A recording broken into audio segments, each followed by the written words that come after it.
కాంగ్రెస్ వాళ్ళందరూ ఒక్కసారిగా గట్టిగా రాహుల్ గాంధీకి రాష్ట్రంలో టీఆర్ఎస్ పార్టీ భయపడే విధంగా స్లోగన్ చేయాలి. Youth Congress, youth Congress, youth Congress. నేటి కార్యక్రమ ముఖ్య అతిథి పెద్దలు గౌరవ రాష్ట్ర ముఖ్యమంత్రి రేవంత్ రెడ్డి గారు. నేటి కార్యక్రమ మరో ముఖ్య అతిథి గౌరవ కాంగ్రెస్ పార్టీ రాష్ట్ర అధ్యక్షులు మహేష్ కుమార్ అన్న గారు. అదే మాదిరిగా వేదికపై ఉన్నటువంటి మంత్రివర్యులు కొండ సురేఖమ్మ గారు, శాసన సభ్యులు పెద్దలు విజయ రమణారావు గారు, ఆది శ్రీనివాస్ గారు, స్పోర్ట్స్ చైర్మన్ సోదరులు మాజీ యూత్ కాంగ్రెస్ అధ్యక్షులు శివసేనారెడ్డి గారు, మాజీ యువజన కాంగ్రెస్ నాయకుడు రాజ్యసభ సభ్యుడు సోదరుడు అనిల్ కుమార్ యాదవ్ గారు, అదే మాదిరిగా జిల్లా కాంగ్రెస్ అధ్యక్షులు డాక్టర్ రోహిన్ రెడ్డి గారు, minority chairman Congress party senior నాయకులు ఫహీం గారు, అదే మాదిరిగా మనందరం గౌరవించుకునే నాయకులు మాజీ పిసిసి అధ్యక్షులు మాజీ మంత్రివర్యులు బీసీ కళాన్ని నిరంతరం మన అందరికీ వినిపించే గొప్ప నాయకులు వి హనుమంతరావు గారు, అదే మాదిరిగా వేదికపై ఉన్నటువంటి పెద్దలు ఈరోజు యువజన కాంగ్రెస్ అధ్యక్షుడిగా బాధ్యతలు తీసుకుంటున్న యువ సోదరుడు యువ నాయకుడు జక్కిడి శివసేనారెడ్డి గారు, వారి తండ్రి గారు ప్రభాకర్ రెడ్డి గారు, అదే మాదిరిగా అనేక మంది ఎన్నుకోబడ్డబడ్డది జనరల్ సెక్రటరీలు, ఉపాధ్యక్షులు, కమిటీ, యువజన కాంగ్రెస్ సభ్యులందరికీ కూడా ఎమ్మెల్యే రామ్మోహన్ రెడ్డి గారితో పాటు అందరికీ హృదయపూర్వక నమస్కారాలు. ఈరోజు మరొక అవకాశం ఒక యువ నాయకునికి వచ్చింది. యువజన కాంగ్రెస్ అంటే కాంగ్రెస్ పార్టీకి వెన్నుముకగా ప్రజా సంక్షేమం గురించి నిరంతరం కాంగ్రెస్ పార్టీ చేస్తున్న పోరాటంలో భాగస్వాములై ముందుండి కాంగ్రెస్ పార్టీని నడిపించే దిశగా ముందుకెళ్లే ఒక సైన్యంలా ఉండేటువంటి బాధ్యత మన అందరిదని గుర్తు చేస్తా ఉన్నాం. మేమందరం కూడా మహేష్ అన్నతోటి యూత్ ఎన్ఎస్ఐ, సుధీర్ కుమార్ గారితో యూత్ కాంగ్రెస్ పనిచేసి వచ్చినటువంటి యువజన కాంగ్రెస్ పార్టీ కార్యకర్తలం. దాదాపు 25-30 సంవత్సరాలు పనిచేసిన తర్వాత గతంలో రాజశేఖర రెడ్డి గారు ఉన్నప్పుడు స్పోర్ట్స్ చైర్మన్ గా అవకాశం వచ్చింది. మళ్ళీ ఇన్ని సంవత్సరాల తర్వాత నిరంతరం కాంగ్రెస్ పార్టీ కార్యకర్తగా పోరాటం చేస్తూ ఉంటే ఈరోజు శాసనసభ్యుడిగా ఒక యువజన కాంగ్రెస్ నాయకుడిగా నేను మీ ముందున్న విషయాన్ని తెలియజేస్తా ఉన్నా. మిత్రులారా, ఈరోజు చాలా మంది యువజన కాంగ్రెస్ నాయకులు అనుకుంటా ఉన్నారు రాష్ట్రంలో ప్రభుత్వం ఉంది, ప్రభుత్వం ఉన్నప్పుడు యువజన కాంగ్రెస్ పనిచేయాల్సిన అవసరం లేదు, సమయానికి ఏదైనా బాధ్యతలు వస్తే తీసుకుందామనే ఆలోచన. మీ అందరికీ చిన్న సవరణ చేయాలనుకుంటున్నా.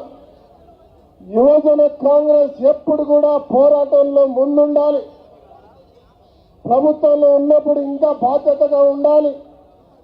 ప్రజా సంక్షేమాలు ఏవైతే ప్రజలకు చేరవేసే కార్యక్రమంలో సరైనటువంటి వారికి అందుతున్నాయా లేదా అని చెప్పి పల్లె పల్లె నుంచి వాడ నుంచి డివిజన్ నుంచి మన కమిటీలు వేసుకొని యువజన కాంగ్రెస్ కార్యకర్తలను పటిష్టం చేసే దిశగా ప్రయత్నం చేయాల్సిన అవసరం ఉందని చెప్పి రాష్ట్ర అధ్యక్షుడిని కోరుతా ఉన్నా. ఈరోజు ఎన్నికల ద్వారా ఎన్నికైనటువంటి వాళ్ళు చాలా మంది అసలు ఎప్పుడు పోటీ చేసిరా, ఎందుకు వచ్చిరా, ఆర్గనైజేషన్ లో ఉన్నా లేరా అని తెలియకుండా కూడా జనరల్ సెక్రటరీలు, వైస్ ప్రెసిడెంట్ అవుతా ఉన్నారు. మహేష్ అన్న గారు సీనియర్ గారు మాట్లాడగాలి. అసలు ఎవరెవరికి పరిచయం లేకున్నా కూడా సెక్రటరీలు అయితే ఉన్నారు, సంతోషం. కానీ వాళ్ళు కార్యకర్తగా కాంగ్రెస్ పార్టీ పునాదులలో ఒక వెన్నెముకగా నిలబెట్టే బాధ్యత మీదని గుర్తించే విధంగా పిసిసి అధ్యక్షులు, మరి గతంలో పనిచేసిన యువజన కాంగ్రెస్ నాయకులు ఒక కార్యాచరణను చేపట్టి ఒక ట్రైనింగ్ క్లాస్ పెట్టి, గతంలో యువజన కాంగ్రెస్ అంటే కాంగ్రెస్ పార్టీ సైనికుల్లా ముందు నిలబడి పోరాటం చేసినటువంటి ఒక మరి అయితే గతంలో జరిగిన చరిత్రను వారికి తెలియజేస్తూ ఈరోజు ఇంకా మనం ఇస్తున్నటువంటి ప్రభుత్వ సంక్షేమాలు ఇవాళ భారతదేశంలోని అన్ని రాష్ట్రాల కంటే గొప్పగా పనిచేస్తున్న మనం ఇవాళ యువజన కాంగ్రెస్ బాధ్యత తీసుకొని ప్రజలకు చేరవలసిన అవసరం ఉందన్న విషయం తెలియజేస్తూ ఉన్నా. దాంతోపాటు ఇవాళ కనివిని ఎరగని రీతిలో రేవంత్ రెడ్డి గారు మరి వారికి తోడు పిసిసి అధ్యక్షులు మహేష్ కుమార్ గౌడ్ గారు యావత్ కేబినెట్ కమిటీ ఇలా కమిటీ అంతా కూడా ఇలా రైతు రుణమాఫీ కావచ్చు, 6 గ్యారెంటీలు 5 గ్యారెంటీలు కావచ్చు, 55,000 ఉద్యోగాలు ఇచ్చేటువంటి చరిత్రలో నిలిచిపోయే అంశం ఇవాళ బీసీ కుల గణన, ఎస్సీ వర్గీకరణ, ఈ అంశాలను ఇవాళ ప్రజల వద్ద తీసుకుపోయే బాధ్యత యువజన కాంగ్రెస్ తీసుకోవాల్సిగా రాష్ట్ర అధ్యక్షుడిని మరి ఇక్కడ వచ్చిన నాయకులందరినీ కూడా కోరుతా ఉన్నాను. స్థానిక ఎన్నికలు వస్తా ఉన్నాయి. MPTC, sarpanch, ZPTC, corporator, councillor దాంట్లో భాగస్వాములు కావాలని, మాకు అవకాశాలు రావాలని ప్రయత్నం చేస్తున్న ప్రతి ఒక్క నాయకుడు లేదా ఆ ప్రాంతంలో పార్టీ నిర్ణయించిన ఒక వ్యక్తికి గెలుపు దిశగా పోవాలంటే ఈ రోజు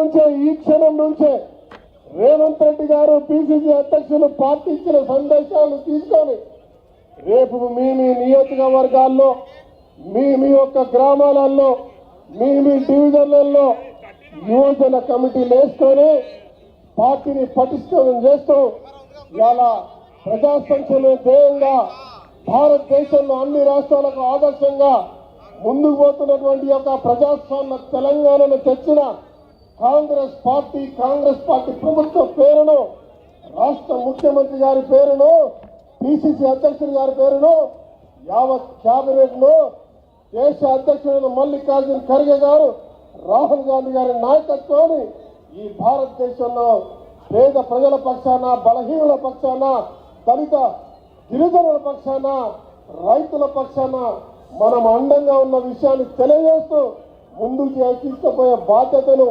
ప్రతి ఒక్క యువజన కాంగ్రెస్ నాయకుడు తీసుకోవాలని మీ అందరినీ కోరుతూ ప్రతి ఒక్కరికి పేరు పేరున నూతనంగా ఎన్నుకోబడ్డ వారికి అందరికీ కూడా శుభాకాంక్షలు. ఈ అవకాశం ఇచ్చిన నాయకులకు ధన్యవాదాలు. Thank you. ఇప్పుడు గౌరవ తెలంగాణ రాష్ట్ర దేవాదాయ శాఖ మంత్రి వర్యులు శ్రీమతి బండా సురేఖ గారిని 1 నిమిషం మాట్లాడుతూ కోరుతాను.